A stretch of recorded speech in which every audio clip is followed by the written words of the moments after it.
Susubukan natin tumakbo ng bad trip. Bad trip ako ngayon. Parang gusto kong diretso ng tikling ah. Hindi pa rin nagbabago yung mood ko. Bad trip pa din ako. Jenny's ata to. Ito yung sidewalk na marami nag-iiyakan sa Facebook eh. Okay, tumagos! Tumagos tayo. Diretso takbo na. Update sa mood. Gumagaan na boy. Palag-palag. Sa una lang pala. Day 3 mga men. Ito na yung pinapangako ko sa sarili ko. Kailangan natin maging consistent sa pagtakbo. Either tumakbo or maglakad kahit alin doon.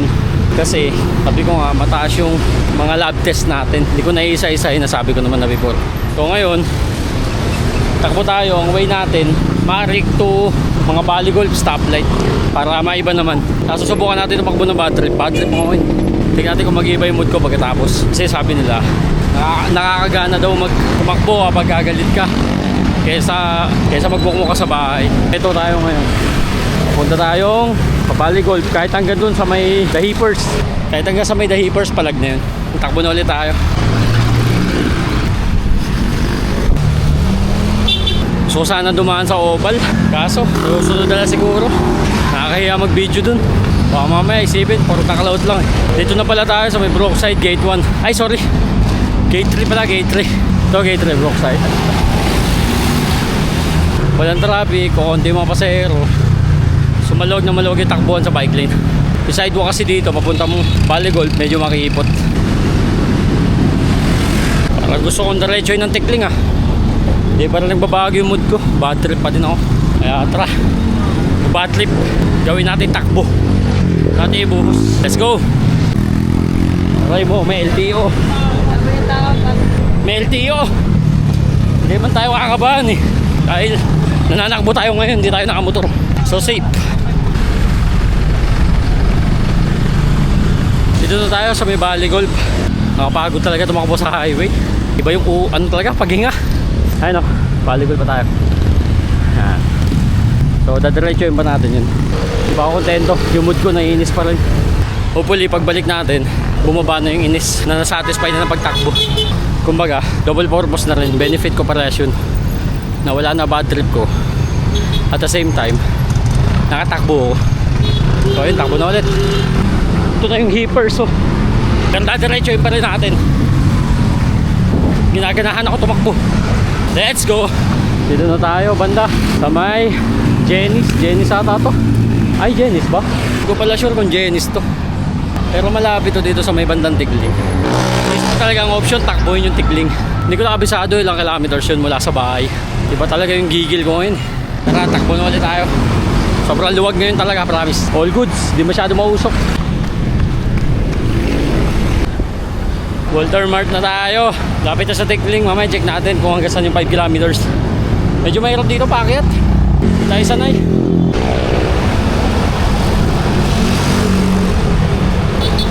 Tigling, nasa Tigling na tayo. Duruin mo yun, makabot tayong Tigling.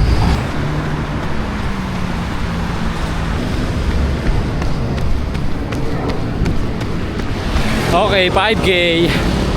Naka 5K na tayo. Nandito tayo sa may bago bumaba ng pa-SM Taytay. Ito yung lugar. Yan. Iniisip ko paano ako tatawid. Tignan mo yung mga sasakyan, ang bibilis. Baka mamaya dito pa ako magtapos eh. Dito na tapusin. Tamo, walang tigil mga sasakyan oh. Paano ako tatawid yan? O balik na lang ulit ako dito. Ano kaya maganda? Parang gusto ko tumakbo sa kabila eh. Pero okay din dito. Okay din dito sa part na to. Babalik ako. Kasi nakaharap sa kayo mga sasakyan. Alam mo kung babanggain na nila ako. Unlike sa kabila, pero subukan ko makatawid ako.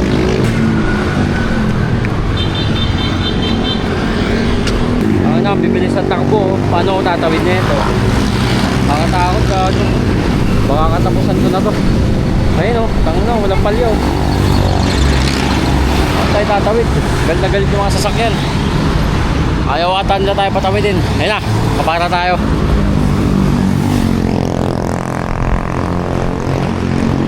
Okay, tumagos. Tumagos tayo. Diretso takbo na. Diretso bahay. Update sa mood. Gumagaan na boy. Palag-palag, sa una lang pala.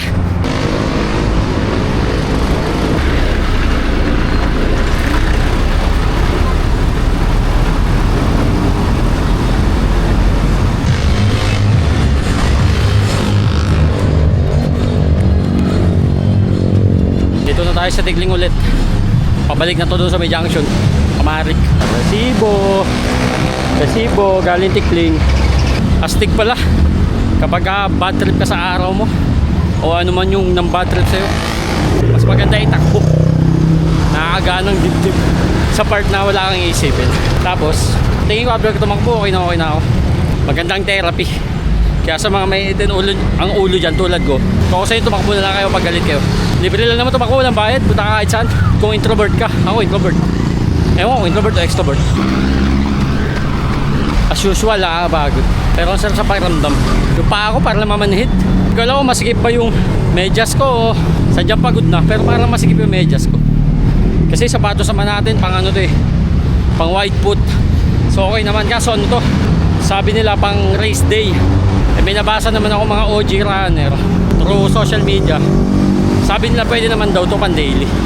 Hindi pa naman tayo daily. Ano pa nga, makakatluhan yata. Kasi yung katawan natin nag-a-adjust pa. Takbo tayo ngayon, kinabukasan medyo masakit.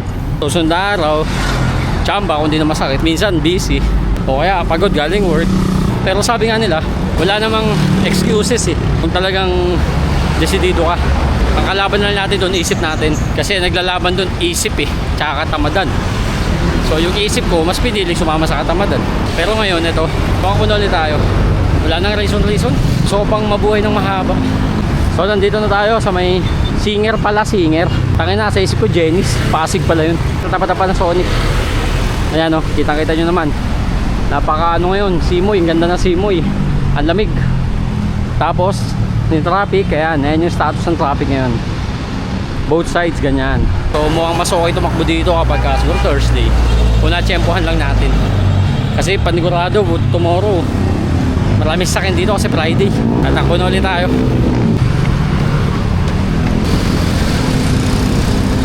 Nakasalubong tayong runner.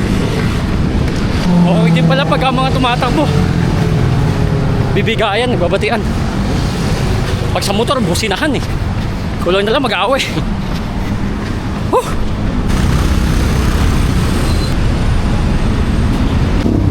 Baligol na ulit tayo.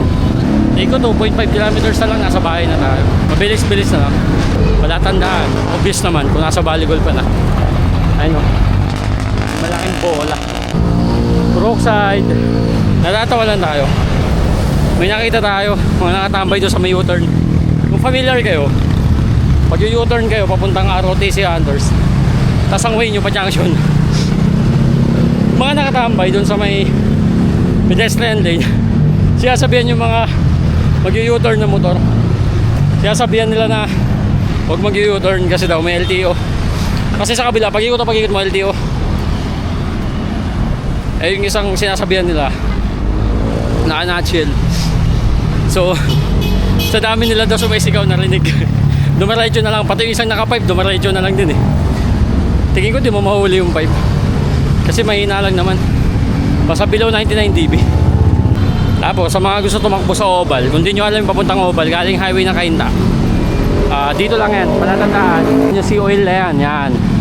Yung sea oil na yan, pag kanan mo dyan, diretso ka. Yung pangalawang kanto sa kaliwa, yun, papuntang oval na yun. Makikita mo na yung nakasulat dun pag dinaretso mo. Tapos marami din kasi nakapark. Marami din nakapark dun ng motor.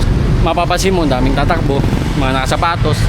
At the same time, meron dong yung signage ba? Signage ng 1 Cainta Oval. Daming natakbo dun. Ang alang oras nun, 5 AM to 9 PM. Kasi yung 9 PM pasara na. So mga 8:30 yun. Wala, pinapalabas na yung mga tao. So soon, tatakbo tayo dun. Medyo nahiya lang tayo na may dalang ganito eh, pang video. Hindi pa tayo palagay. Kasi doon daming tao, nakakaya. Ay hindi naman tayo makapal mukha, saktuhan lang. So yun, last run. Uwi na tayo.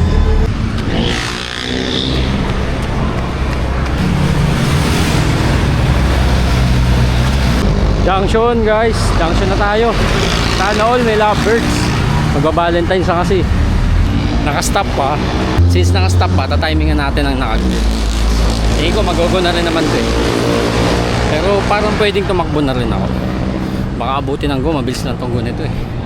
Ayun o. O yun, takbo na tayo. Ayun na nga, nag-go na nga. Tingnan natin kung abot tayo. Hindi mo natin peperasin yung takbo eh. Sakto lang kung aabot talaga. Let's go. Kung aabot tayo. Nakakatabit pa. Ayun na, umabot tayo.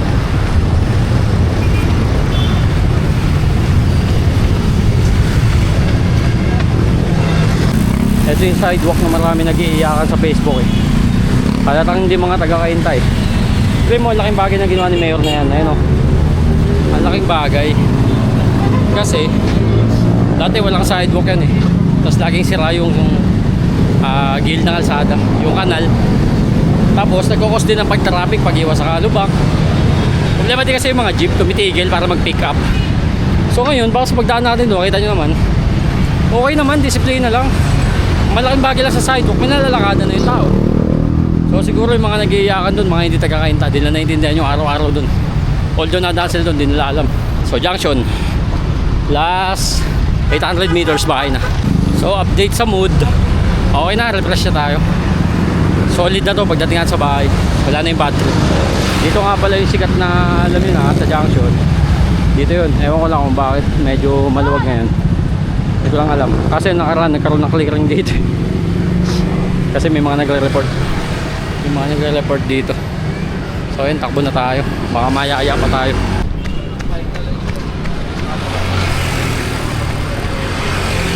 Iba din talaga pagod kapag malapit ka sa bahay. Doble-doble yung pagod. Yung takbo mo, pabigat. Masakit doon, konti na lang, parang pupulikatin. Pero parang guni-guni ko lang. Parang guni-guni lang. Kasi malapit na sa bahay. Yung pagod times 10. So last push.